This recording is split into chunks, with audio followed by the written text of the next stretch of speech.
ত্রয়োদশ জাতীয় সংসদ নির্বাচনের সব প্রস্তুতি সম্পন্ন করা হয়েছে। ৮ থেকে ১৫ ডিসেম্বরের মধ্যে তফসিল ঘোষণা করা হবে। ইসি আবুল ফজল মোহাম্মদ সানাউল্লাহ এসব তথ্য জানিয়ে বলেছেন, এবার ভোট গ্রহণের সময় ১ ঘন্টা বেশি থাকবে। আরও জানান, উপদেষ্টার পদে থেকে কেউ নির্বাচনে প্রতিদ্বন্দ্বিতা করতে পারবেন না। মানিক শিকদারের রিপোর্ট। নায়াসিনামাইড ও স্যালিসাইলিক সমৃদ্ধ লিলি ফেস ওয়াশ, যা ফেসের ডেড স্কিন সেল দূর করে দেয় দ্বিগুণ ফাস্টার ব্রাইটেনিং। ত্রয়োদশ জাতীয় নির্বাচন, গণভোটের তফসিল পর্যালোচনা সহ বিভিন্ন বিষয় নিয়ে রাজধানীর আগারগাঁওয়ে নির্বাচন ভবনে ১০ম কমিশন সভা অনুষ্ঠিত হয়। প্রধান নির্বাচন কমিশনারের সভাপতিত্বে ৪ কমিশনার ও ঊর্ধ্বতন কর্মকর্তারা সভায় অংশ নেন।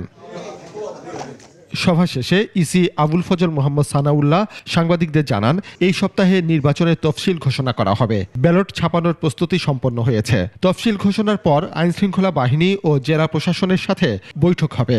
মাননীয় প্রধান নির্বাচন কমিশনার মহোদয় বলেছেন, এই সপ্তাহের মধ্যেই কোনো এক সময় আমরা তফসিল ঘোষণা করব। প্রধান নির্বাচন কমিশনারের বক্তব্য রেকর্ড করার জন্য বাংলাদেশ বেতার এবং বাংলাদেশ টেলিভিশনের কাছে আগামীকালকে পত্র প্রেরণ করা হবে। গণভোট ও সংসদ নির্বাচন একসাথে হওয়ায় ভোট গ্রহণ শুরু হবে সকাল 7:30টায় ও শেষ হবে বিকেল 4:30টায়। যে সকল কক্ষে স্থান সংকুলন হবে সে সকল কক্ষে একাধিক আপনার মার্কিং প্লেস অর্থাৎ সিক্রেট বুথ, যেখানে ভোটার ছাপ দেন, সেই সিক্রেট বুথ স্থাপন করা হবে।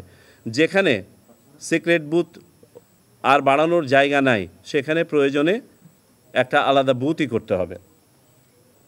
আমরা ভোটের সময় 1 ঘন্টা বাড়ানোর সিদ্ধান্ত নিয়েছি, সকালে আধা ঘন্টা এবং বিকেলে আধা ঘন্টা। জাতীয় পার্টি সহ 14 দলের শরিকদের নির্বাচনে অংশগ্রহণ প্রসঙ্গেও কথা বলেন ইসি আবুল ফজল মোহাম্মদ সানাউল্লাহ। তবে সরকারে থাকা কেউ প্রার্থী হতে পারবেন না। আইন যাদেরকে পারমিট করবে তারা ভোটে অংশগ্রহণ করবেন এবং আইন বলা আছে কারা ভোটে অংশগ্রহণ করতে পারবেন না। দিনের ভোট যেন রাতে না হয় সে ব্যাপারে সর্বোচ্চ সতর্ক থাকবে নির্বাচন কমিশন। আমাদের কনফিডেন্সের জায়গাটাতে ফেরত যেতে চাই। মানিক শিকদার, 21 টেলিভিশন, ঢাকা।